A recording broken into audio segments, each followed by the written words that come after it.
नमस्कार, मैं हूं पवन त्यागी। सभी देशवासियों को बाबा साहब भीमराव अंबेडकर का 130वीं जयंती मंगलमय हो। आपको बताएं, बाबा साहब भीमराव अंबेडकर की जयंती के अवसर पर यूं तो अवसर था बाबा साहब भीमराव अंबेडकर की जयंती का, लेकिन हमारे देश के चीफ जस्टिस बोबड़े एक विधि विद्यालय के उद्घाटन के कार्यक्रम में बोलते हुए महाराष्ट्र के अंदर उन्होंने ये बोला कि भीमराव अंबेडकर को संस्कृत पसंद थी और वो उसको पूरे देश की एक भाषा के रूप में चाहते थे, उनकी इच्छा थी। और उन्होंने बताया कि बाबा साहब भीमराव अंबेडकर जी ने कहा था कि जो प्राचीन भारत के ग्रंथ हैं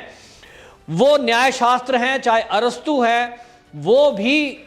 किसी भी एंगल से कम नहीं है। और बाबा साहब भीमराव अंबेडकर ने कहा था कि भारत संघ की आधिकारिक भाषा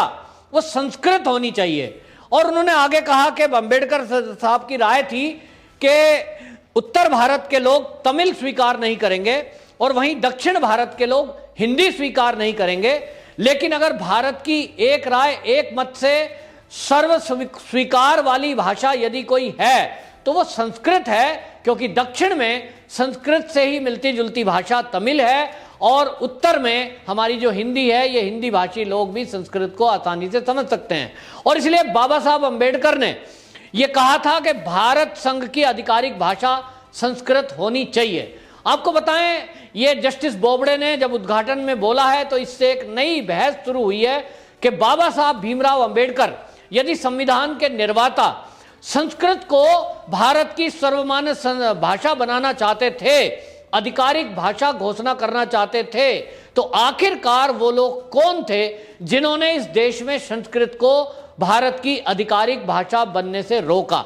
या उसको लागू नहीं होने दिया या उसको आगे शिक्षा पद्धति में लागू उस तरह से नहीं किया जिससे उसका विकास होता। और पूरे भारत में आज जो अंग्रेजी बोली जा रही है और एक मिलन की भाषा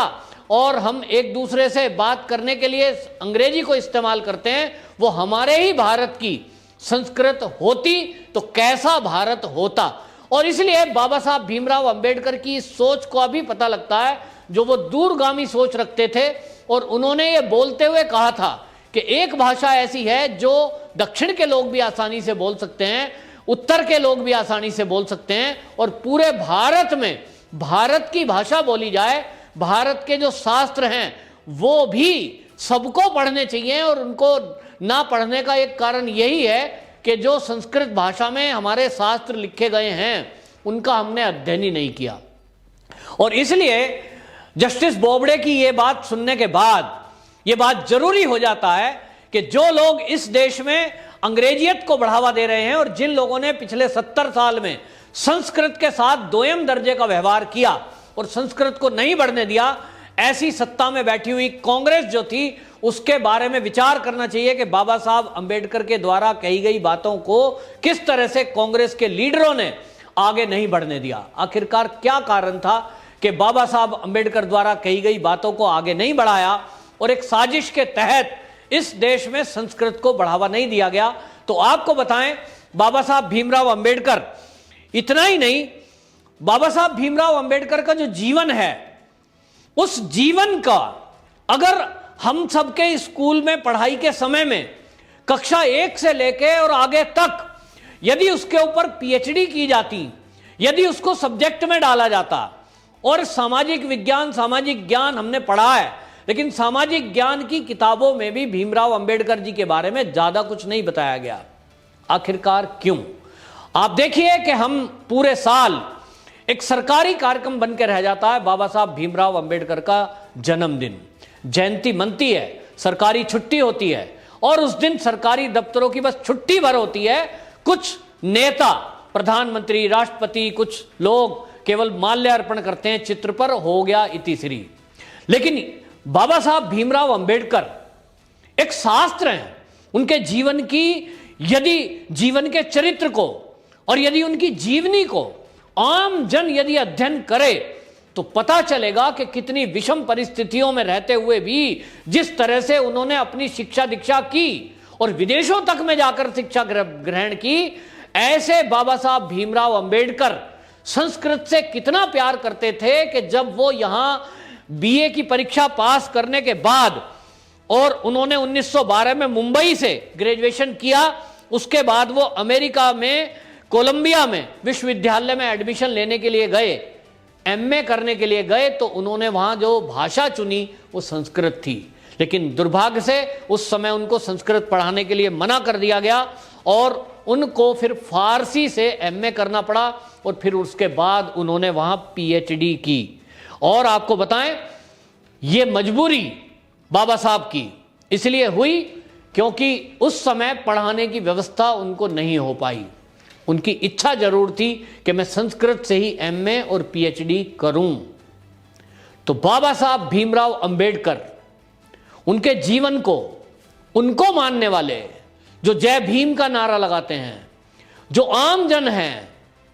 और जो मेरे जैसे लोग भी हैं, जो बुद्धिजीवी वर्ग है, अगर वो बाबा साहब भीमराव अंबेडकर की जीवनी, उनके जीवन में किस तरह की परिस्थितियां, किस तरह का कालखंड और उसके विचार करने के बाद यदि अध्ययन करेगा तो वो पाएगा कि बाबा साहब भीमराव अंबेडकर वो व्यक्तित्व हैं जिसके बारे में यदि सभी देशवासियों को बताया जाए तो करोड़ों लोगों का वो भला कर सकते हैं। क्योंकि जो भीमराव अंबेडकर जी के अनुयायी हैं, जो उनको मानते हैं, कुछ लोग उनको भगवान मानते हैं, कुछ लोग उनको अपना अग्रजन मानते हैं,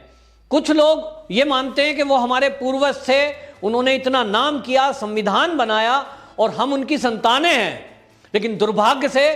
बाबा साहब के जीवन को कोई समझने को तैयार नहीं है। वो लोग भी जो बाबा साहब भीमराव को चाहे तो अपना पूर्वज मानते हैं, चाहे उनको अपना भगवान मानते हैं, चाहे उनको आदर से अपने घर में चित्र लगाकर उनकी पूजा करते हों। क्योंकि खाली चित्र पूजने से कभी भी जीवन में परिवर्तन नहीं होता जब तक कि व्यक्ति का चरित्र हम समझकर, जानकर उस चरित्र को अपने जीवन में अपनाने की कोशिश ना करें। चाहे वो राम के मानने वाले हों, चाहे वो भीमराव अंबेडकर जी के मानने वाले हों, कोई भी हो, उनके जीवन के चरित्र से हमें शिक्षा लेनी चाहिए। और यदि शिक्षा ले रहे होते तो समझते कि किस तरह की विषम परिस्थितियां उस समय थी जब बाबा साहब भीमराव अंबेडकर छोटे थे और स्कूल में पढ़ने के लिए जा रहे थे। स्कूलों में एडमिशन नहीं दिया गया था। छुआछूत इस कदर थी कि एक तालाब से वहां ईसाई पानी भर सकता है, मुस्लिम पानी भर सकते हैं, लेकिन अनुसूचित जाति का व्यक्ति वहां तालाब से पानी नहीं ले सकता। तो क्या आप देशवासी लोग जानते हैं, नमक आंदोलन सब जानते हैं, नमक सत्याग्रह सब जानते हैं, गांधी जी के द्वारा चलाया गया था अंग्रेजों के जो व्यवहार थे अंग्रेजों को भगाने के लिए। लेकिन क्या आप जानते हैं कि बाबा साहब भीमराव अंबेडकर ने एक जल सत्याग्रह भी चलाया था। जी हां, बाबा साहब भीमराव अंबेडकर ने जल सत्याग्रह चलाया था और इसलिए चलाया था कि उस समय छुआछूत के कारण बहुत सारे लोग तालाब से मुसलमान को पानी भरने देंगे, ईसाई को पानी भरने देंगे, लेकिन कुछ समण जाति के लोग, जो अनुसूचित जाति के लोग हैं, उनको पानी नहीं भरने देते थे। तब भीमराव बाबा साहब अंबेडकर ने बीड़ा उठाया कि इस तालाब से सबसे पहले पानी मैं लूंगा और उसके लिए लोगों से बात की, समाज के लोगों को समझाया। और जब उन समाज के लोगों को लगा कि इतना पढ़ा लिखा व्यक्ति जब ये बात कह रहा है तो जरूर इसमें है और सच्चाई हर किसी को माननी पड़ती है, तो बाबा साहब ने जल आंदोलन चलाया था और जिसका यह असर हुआ कि पूरे भारत में ये क्रांति के रूप में फैला था। और जो लोग भी इस तरह की बंदिशें लगाते थे उनको समझ आया कि आखिरकार हम कर क्या रहे हैं। जो मुगल हैं उनके अनुयायी, जो गऊ का मांस खा लेते हैं उनके अनुयायी, उनको हम पानी भरने दे रहे हैं। जो ईसाई हमारे देश पर राज कर रहे थे और उन्होंने जबरदस्ती हमारे देश पे कब्जा किया, लूटा खसूटा, आज उनके अनुयायी, उनको हम यहाँ पानी भरने दे रहे हैं। लेकिन जो हमारे ही अपने भाई हैं उनको हम पानी नहीं भरने दे रहे हैं। बाबा साहब अंबेडकर के इस आंदोलन के कारण पूरे देश में एक क्रांति हुई, पूरे देश में बदलाव हुआ, जिसके कारण ये छुआछूत का काम बहुत, उस पर बहुत हद तक असर पड़ा था। तो एक व्यक्ति जो गरीब परिवार में, परिवेश में पैदा होता है, जो व्यक्ति एक ऐसे परिवेश में पैदा होता है जब देश में छुआछूत थी और इस कदर छुआछूत थी कि पानी भी तालाब से एक जैसे व्यक्ति नहीं भर सकते, ऐसे समय में कोई व्यक्ति पला बड़ा, तो बाबा साहब के जीवन से सीखना चाहिए कि ऐसा व्यक्ति भी विदेशों में जाकर पढ़ाई कर सकता है, बैरिस्टर बन सकता है और देश की सर्वोच्च शिक्षा वो प्राप्त कर सकता है, वो संविधान का निर्माता हो सकता है, तो मैं अगर बाबा साहब भीमराव अंबेडकर का अनुयायी हूं, मैं उनके चित्र को मानता हूं, मैं उनके चरित्र को मानता हूं, मैं उनको दिन रात दर्शन करता हूं, मेरे घर में उनका चित्र है क्योंकि मैं मानता हूं कि वो मेरे पूर्वज थे, तब मैं ऐसा क्यों नहीं बन सकता? यदि मैं भीमराव बाबा साहब अंबेडकर का अनुयायी हूं, तो मेरे बच्चे ऐसे क्यों नहीं हो सकते कि वो भी कल को इस तरह की शिक्षा प्राप्त करें जैसे बाबा साहब ने की थी। विदेश तक जाकर वो पीएचडी करके आए, और उस जमाने में करके आए जब लोगों के पास पैसा नहीं हुआ करता था, विदेश जाने के साधन नहीं हुआ करते थे। अपनी उन्होंने बुद्धिमत्ता के बल पर ये दुनिया को दिखाया कि किसी महार जाति में भी ऐसा विद्वान पैदा हो सकता है जो अच्छे अच्छे ब्राह्मणों को से भी विद्वान हो सकता है, या ब्राह्मणों जैसी बुद्धि का स्तर उसका हो सकता है। तो ये जाति का मामला नहीं है, ये धर्म का मामला नहीं है, ये अपनी बुद्धि और बुद्धिमत्ता और परिश्रम उसके बल पर अपने स्थान को पाया जा सकता है। लेकिन देश का दुर्भाग्य है, देश में राजनीति चली और बाबा साहब अंबेडकर के जो विचार थे वो आम जन से दूर रखे गए, और आज भी जो जयंती मनती है उस जयंती से आम समाज दूर है। केवल अनुसूचित जाति के लोग, जिनको हम दलित कह देते हैं या जिनको हम तथाकथित कह देते हैं, वो तथाकथित समाज केवल इस बाबा साहब अंबेडकर की जयंती पर कुछ पुष्प अर्पण करके, कुछ भाषण देकर इसकी इतिश्री कर लेते हैं। लेकिन क्या कोई विचार करता है कि एक बच्चा वैसे माहौल में, जब इतनी ज्यादा छुआछूत थी, जब पढ़ने की सुविधा नहीं थी, जब स्कूलों में एडमिशन नहीं मिलता था, और तब ऐसे में पढ़ाई पढ़कर विदेशों तक से वो डिग्रियां प्राप्त करके भारत लौटे, और भारत में ही लौटे, धर्म परिवर्तन नहीं किया, और उन्होंने अपने को ये कहा बाकी लोगों को भी। बाबा साहब अंबेडकर को एक पुस्तक से कोट करता हूं, पुस्तक का नाम है अग्रवाल एसके, डॉक्टर अंबेडकर की दृष्टि में मुस्लिम कट्टरवाद। उन्होंने लिखा, मैं अनुसूचित जाति के पाकिस्तान में फंसे लोगों से कहना चाहता हूं। ये बताऊं, ये वाक्य उस समय का है जब देश का बंटवारा हुआ था, और बंटवारे के जस्ट बाद उन्होंने वक्तव्य दिया था, क्योंकि उन्होंने देखा कि पाकिस्तान के अंदर जो अनुसूचित जाति के लोग रह गए हैं उनको बलात् जबरदस्ती धर्म परिवर्तन कराया जा रहा है और उनको मुस्लिम बनाया जा रहा है। तब उन्होंने कहा, मैं अनुसूचित जाति के पाकिस्तान में फंसे लोगों को कहना चाहता हूं कि वो भारत आ जाएं। अनुसूचित जाति के लोग चाहे पाकिस्तान में हो, चाहे वो हिंदुस्तान में हो, हैदराबाद में हो, मुस्लिम लीग पर विश्वास न करें, यह उनके लिए घातक होगा।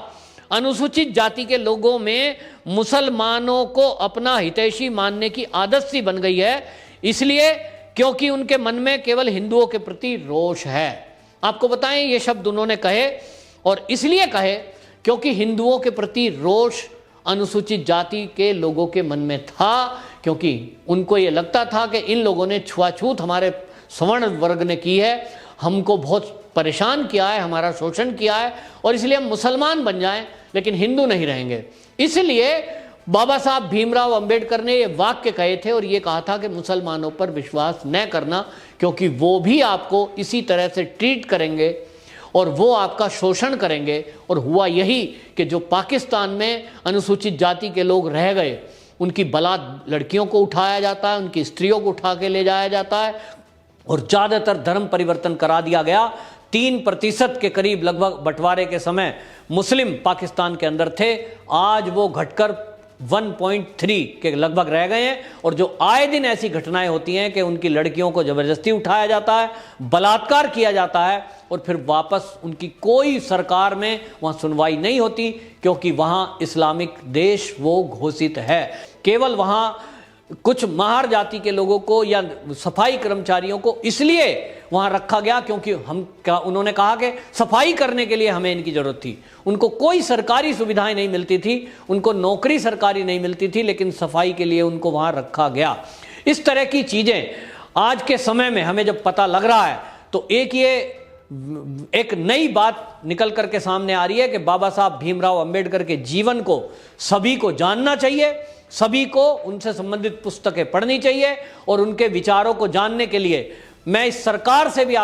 इस चैनल के माध्यम से कहना चाहता हूं कि सरकार को भी चाहिए कि हर क्लास में, पहली क्लास से लेकर और पीएचडी तक, हर वर्ग के लिए उसी स्तर से बाबा साहब भीमराव अंबेडकर की जीवनी, उनके विचार